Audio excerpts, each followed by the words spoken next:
He hits the ball, he's Yogi Boy, jumping around the town, around the town, around the town. I thought you were dead.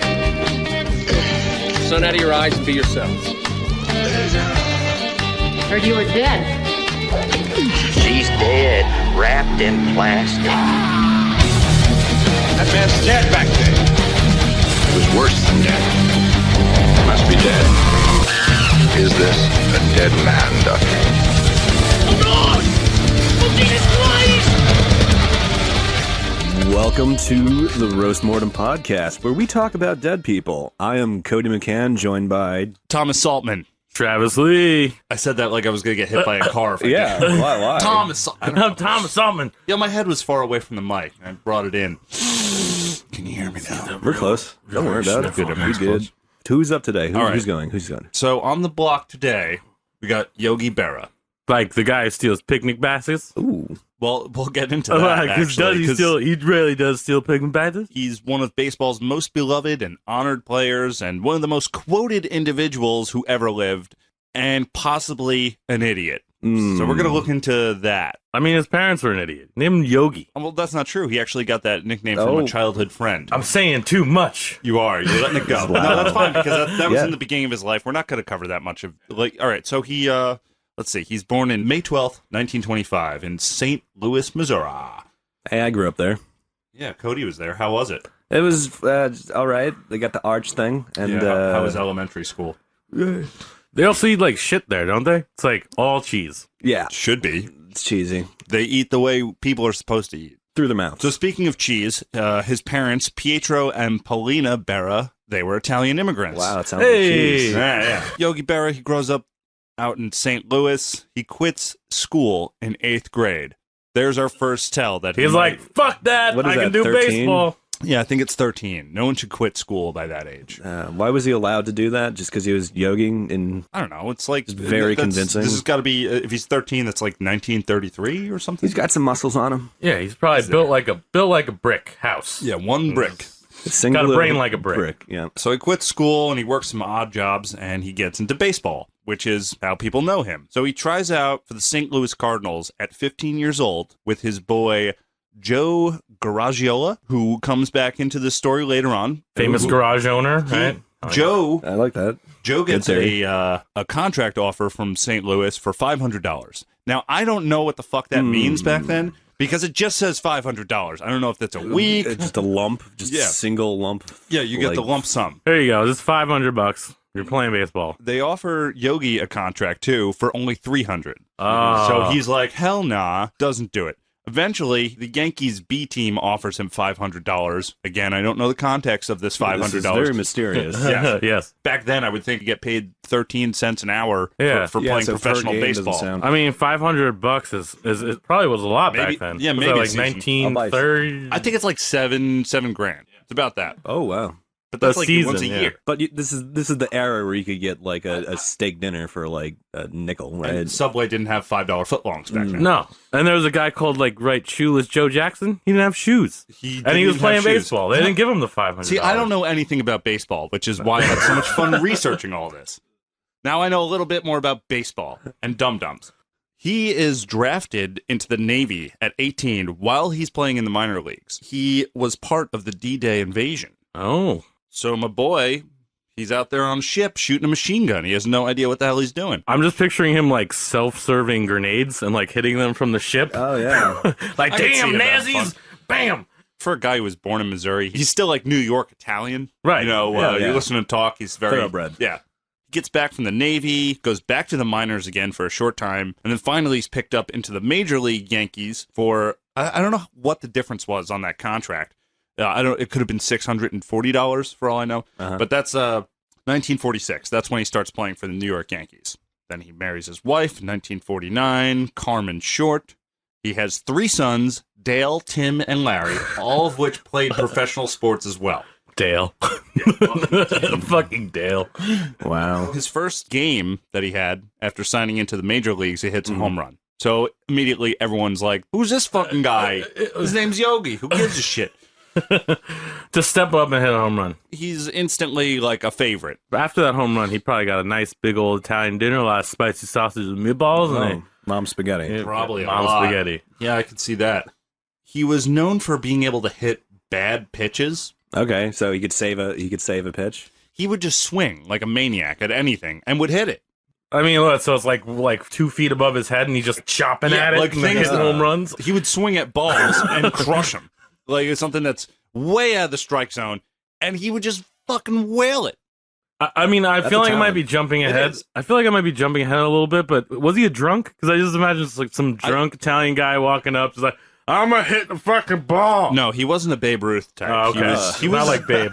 No. He was simple. He was very Unlike the simple. Babe. Over his career, he played in 14 World Series games, in which 10 of them the Yankees won. He was known for talking to the batters while they were at plate and distracting them, because he was a catcher. I'm sorry if I didn't mention that. So he's catching. He would ask the batters, how you doing? How's your wife? How's your family? Like, he didn't know how to shut He'd up. spring Like, the elevator talk while someone was trying to like make their career. yeah, like, hey, Yogi, shut up. I'm playing baseball Yeah. for a living. So it's using his hands a lot, distracting him, like, hey, how you doing? Yeah, Blah, blah, blah, yeah, blah. Let me come in here and give you a back rub real quick. It's really nice to see you again. Yep, he's doing it again, It's Yeah, been so- too long. It's been like 3 innings. I'm gonna get a blood Yes. clot here. That's the kind of guy that Yogi was. He was too friendly. I can imagine him like trying to like pitch it like a pyramid scheme while someone's at bat just to like fuck with them even more. Oh, that would be great. Hey, have you heard of Amway? You like Cutco? Yeah, did your family need soap? Of course we do. It's 1946. What soap? I like soot. His career as a player lasted 18 seasons when he retired in 1963, immediately going into a manager position for the Yankees. But that did not last long because they played the Cardinals that year that he was managing. He loses, and the Yankees fire Yogi and get the coach of the Cardinals, Johnny Keane, to take his place. Oh, so that that's was like a kind of Yankee. like Okay, so it was like a fucking straight Yankee usurp. move. the Yeah, dickhead move. Total dick move. Like, oh, here's this guy who just he's a legend. He played for you for 18 seasons, and it's not even him. It's the fucking players, like, you know, that lose the game. It's like, we're gonna have to let you go. I did find one funny incident while he was managing. It's called the harmonica incident. The Yankees are all on a bus coming home from a loss. I don't know where from. Twilight And Zone. one of their players named Phil Lintz is playing his harmonica on the bus. Berra orders him to stop, and Lintz couldn't hear him. And Mickey Mantle, who's sitting next to Lintz, goes, "Hey, play it louder," he said. In which Yogi Berra gets up and slaps the harmonica out of his hand. I was thinking that this was gonna build to like Yogi just went into this like primal rage where like every time he hears a harmonica he's like, Well, yeah, I mean, I find this article and it says incident, and I'm like, oh, this is gonna be juicy. Yeah, he's Meanwhile, like, he just had a was little waiting for- tantrum. I was waiting for the bus to flip over or something, and then like there's drugs underneath it. Like I said, we're just here to bring people down a peg. yeah. I mean, harmonicas are pretty fucking annoying. Oh yeah, Phil, Still a piece of dick shit. move. Yeah. Still a dick I move. gotta look into Phil. It's what like- kind of asshole plays harmonica? Yeah, it's like think of it as like an archaic multi-vuvuzela. Like, Yeah. you know what I Jeez, mean? yeah. Like, And it fits in your pocket. yeah, and they're traveling by bus, not fast. That man could have been doing like circular breathing on the harmonica, could have gone the entire ride. He was playing ragtime from his childhood. A little sideline about the harmonica. That little thing that they get when it's around their neck and it's just like strapped up to their face like Neil a gag Young ball. playing guitar. I'm trying to do two things at That once. is just the stupidest. You can't look cool with one of those fucking harmonicas just like, "Bah, it's in my face." No, it's like you have braces. Yeah, you're a it's nerd. like a big. you're, fucking you're face. choosing to be a nerd. I always see like the moment when like Darth Vader like has his helmet pulled off. Oh I yeah, always yeah. see like one of those. Does look like a harmonica. Yeah, just- it's like is that it? They take off Vader's helmet. He's like, Blues Yeah. Traveler. Oh wow. Oh god damn it. That's like the nastiest thing I found about this guy. All right. He becomes the Mets manager in 1965. He's fired in 1975. So he goes I from the mean- Yankees to the Mets. Yeah, That's so a people did downgrade. not like that. A little greasy. 1984, he returned as a manager, but was fired 16 games into that season by George Steinbrenner. He's the principal owner of the Yankees at the time. Even though Steinbrenner had a talk with Berra and told him he would not fire him under any circumstance. This guy's just getting kicked around. Yeah, though. like Kicked around I the feel like majors. these circumstances are about to breed like one of the world's sleaziest supervillains. Yeah. Like where he just has like some kind of baseball power, you know what I mean? Like it's like just some disgruntled worker like evolving into like a standard comic evil villain. He's really getting had by a few people. Yeah, just look out for like a radioactive baseball to the dome or something. I'm going to just wrap this up with some achievements. Oh. He's the American League MVP 3 times over the course of his career. He's got 358 career home runs. He was inducted into the Hall of Fame in 1972.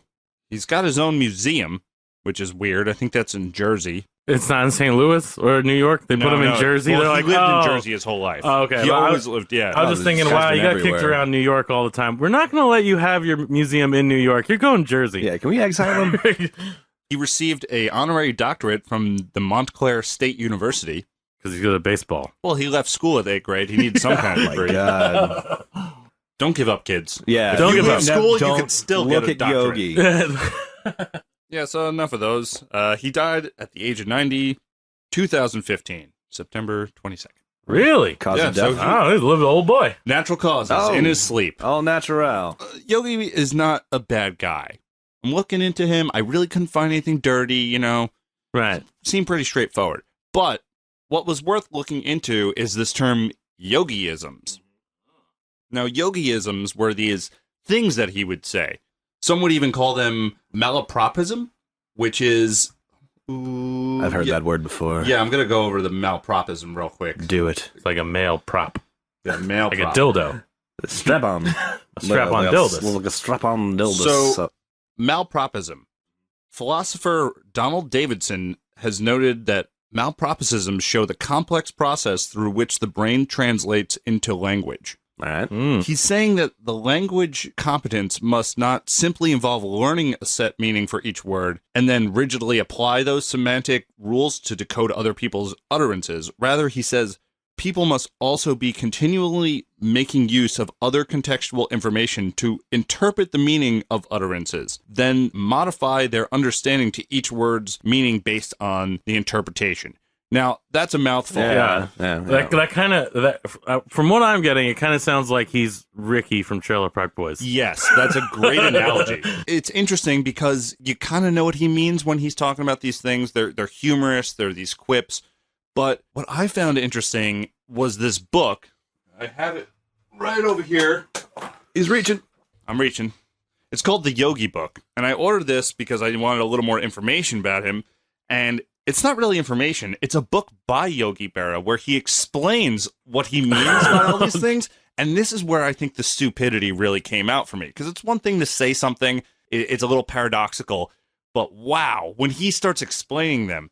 So I'm going to go through a few and then give you the explanations that he gave several years later in 1998. So this is publishing like book. this is like salty Yogi criticizing fresh Yogi. Yes, exactly. He's like, because to me, the fact that he's even explaining what these things mean is kind of like it's off. It's off to me. Like, why are you doing that? yeah, it's You like know, don't mean to say I told so, but I told so. Yeah. Oh, he used to get harassed by the press, and they're trying to like get all these yogiisms out of him. Just Oh baiting my him. God. But, Yeah, but just really, wringing him out. it's not Making- like the guy was a genius in coming up with it. He would just be like, "What are you people doing here?" You know, like so. And he would say the same ones over and over again. This isn't like like a sharp guy. This is like an old grandpa, who says one thing, people react to it, and then he'll just keep going back to it because he got the rise he wanted. Here's our first yogiism. I didn't say everything that I said.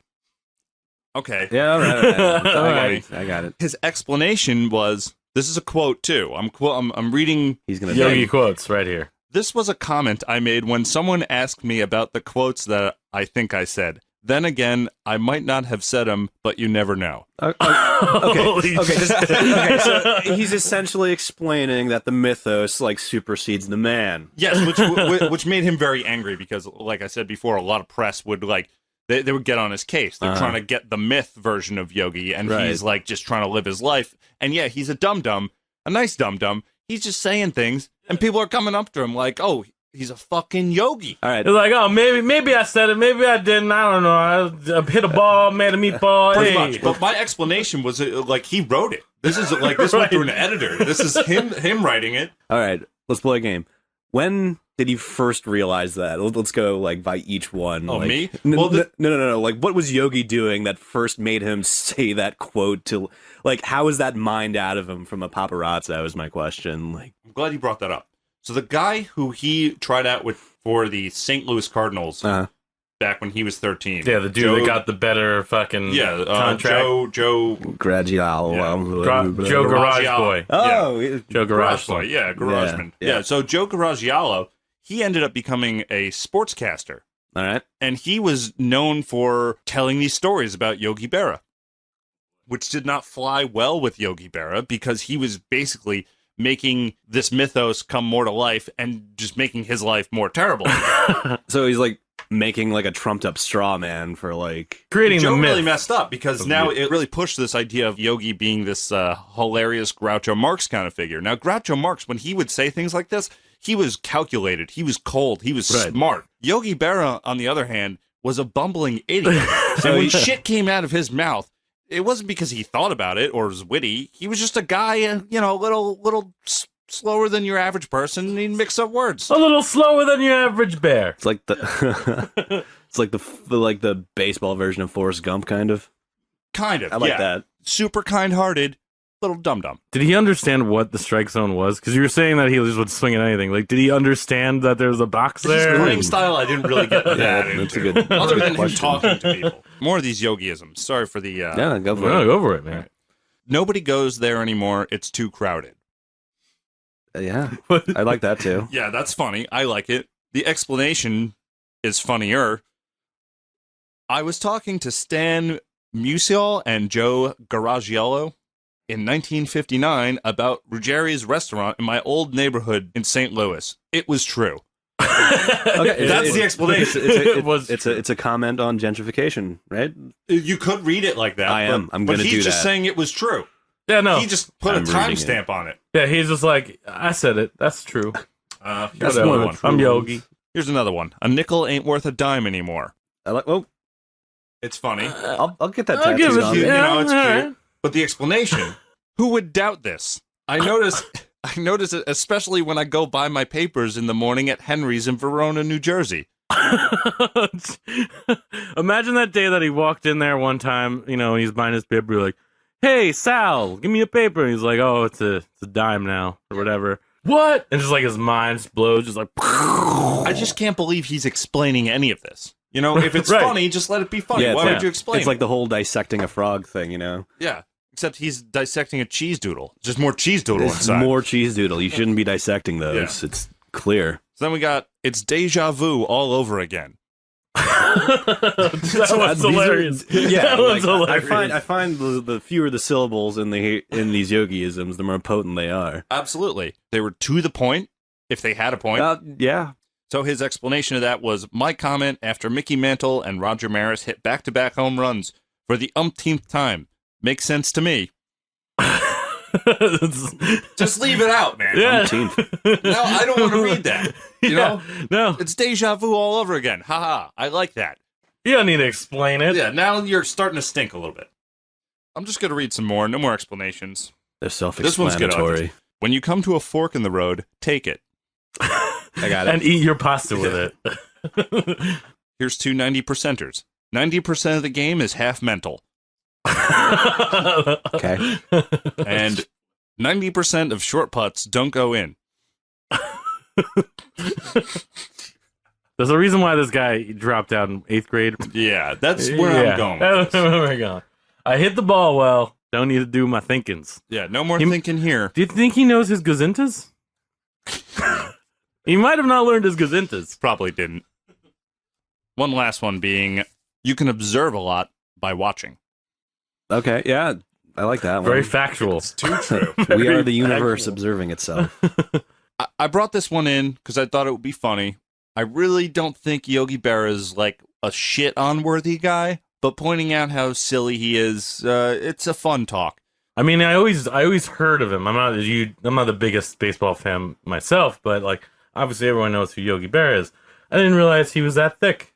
Yeah, He's a thick boy. I just what I didn't know wanted he to was bring a thick attention boy. to. Yeah, and I know I'm not the first person to point this out, but I had to bring it in, you know? Very, very thick with 2 C's. V thick. With spaces in between. Absolutely. I think that really wraps it up for Yogi Berra. It's, why not, you know? I think we had enough of this guy. We're not really baseball people over Right. here at Roast. No, not the most, but Those are some good phrases. Some I like the American observing hashtag. one. Yeah, there's lots of good ones, man. I'll give you the book. It's fun, but just don't read the explanations because that's a waste of. You just read 2 of them and then realize what's going on. Seems like the majority. leaf through. The majority of them are like, I said it. It's true. Yeah. Oh, here's one little note I'll throw in there. Yogi Berra was based on Yogi Berra. Did you know that? Hey, boo boo, whoa. picnic Yeah. basket. Yeah. There was actually a lawsuit. There was a defamation suit. Against who? Hannah? He filed it against Hanna-Barbera. Oh, That is awesome. I think it was dropped eventually, but that's douchey. That's It is douchey pretty right douchey. there. He's It's a little suing a douchey. cartoon. yeah, but also like if you're walking down the street and all of a sudden there's a cartoon character based off of you, and it's just like, well, what the fuck? And he's a dullard. Oh yeah, Like that's not fun. I could see him getting a little heated. yeah, my but God. I think it's well deserved. Did Yogi Berra the person go after picnic baskets? He was a little bit chubby, wasn't he? I A think chubby he was little boy. he was a little chubby. He had the wasn't punch. another Babe Ruth reference. Yeah. He wasn't a big boy like him. He didn't eat 30 hot dogs. Right. before Well, he- Babe. I feel like we could do a Babe Ruth episode for sure. Oh, absolutely. Yeah, he was a dirty bird. he was a Yogi Berra is monster. nothing. This is only going to be a 15-minute episode. Tops. And we're only talking about him for 10. What do you think he'd be doing nowadays if he was still kicking? If he was still kicking? Yeah. I don't know. I mean, he only died 2 years ago. He's probably... Well, what if he was what if he was in his prime nowadays? if he was in his prime... In his prime, like just dropped out of grade school. So just dropped out. I don't know. He'd probably be an orphan. Probably. professional orphan Yeah. Like, he'd have parents, but just be an orphan. by day and by night. Yeah, like just by be- trade. Okay. I'm an orphan by trade. I have a YouTube channel. I talk. Yeah. Okay. Yeah, I bought a Chromebook. Yeah, remember that like crappy series like Shit My Dad Says? You could be like, oh shit, Yogi Berra says, and just His career path doesn't fly these days. yeah, he would Yeah. hate it. It would be against his will. It would pretty much just be somebody tailing him and being a shadow. Yeah, Yeah, absolutely. no, nowadays Yeah. he would just be someone that spends way too much time playing fantasy football. I could football? Why not fantasy baseball? Because I don't know, he's I could see like if he was 20 years younger and still alive, like maybe he'd be dating some reality TV show family, and he would just be the guy off in the background, like, oh, it's Yogi, whatever, like a Bruce Jenner, but still with a penis, like Flavor Flav. like a figurehead. Yeah, pretty much. You just be in the background while his daughters are yelling at each other, or his 3 sons talking about who's getting the Under Armour endorsement. Fucking Dale. I've had enough. You're getting the Under Armour endorsement. I don't remember the other. Earl's getting the fucking. Wouldn't that be Earl. hilarious? There was no Earl. There's no Earl. I want to say Virgil, but there was no Virgil either. Yeah, Yeah. the 3 of them are all, I mentioned before, they all play professional sports too. One of them was a baseball player. One of them was, maybe 2 of them were baseball players. I don't know. I didn't Oh, do so any there was a research. black sheep in there. Did Dale? Yeah. There was, Did Dale change his name to Earnhardt by any chance? Is he the Dale Ernst Junst? no, he's he didn't. What would you call that? Change your name into being someone's family? I don't know. Get adopted, like forced adoption. adopt. You're my junior now. I'm Dale Earnhardt Sr., and I'm going to take Yogi Berra's son Dale so he can drive my cars. And Yogi over there is in the corner, like saying some weird shit, like a sun only rises once every time a vagina shits one out. You can't drive That took me for a journey there. can't drive a car without pedals. Now can you? He hits the ball. He's Yogi Boy, jumping around the town. Yeah, so So- there he is, young yogurt. So Berra, when was his? What year did he die? 2015. So this is our freshest boy to date, I believe. Right? It is, yes. Okay. Well, you're- let's keep a tally of that. Yeah. Actually. Yeah, we should. All right. Yours died fucking Yeah. before Christ, or right Right after after Christ. Christ. Yeah. So yeah, let's keep tallies of that. I like that. I have Pliny the Elder being the most dusty boy, You know, and you got when we get our website up, we'll put a list up. yeah. I'll keep a running You know. tally, and you have the freshest boy with Yogi Berra. I do. Yes. Freshest And, son. Yeah, gotta rate the guy. He's a pretty class A dude. Nice dude. He got fired a lot. He did, but I don't even think that's him. I don't think that's his fault. Just the It system, was man. people taking advantage of his dumb-dummisms. Yeah, he's like if your dad had a Cadillac that was fucking badass, and you get a Cadillac, and that Cadillac is not your dad's Cadillac, and it just keeps breaking down. It's not as cool. You're gonna fire that Cadillac. Fire that Yogiisms Cadillac. right there. I like that. Yeah. That wraps it up for Yogi Berra. Thanks for tuning in to the Roast Mortem podcast. I'm Tom Saltman. I'm Travis Lee. I am Cody McCann. Bye.